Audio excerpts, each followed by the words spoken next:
Hey guys, so I ended up buying these NECA Tiny Terrors figures of Jigsaw and Billy the Puppet.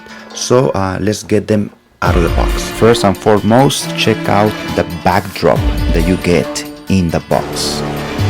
So here is everything that comes in the box. So you get your Jigsaw killer, you get Billy the Puppet, you get one blade, one hood, the pig mask, and my favorite trap, the reverse bear trap.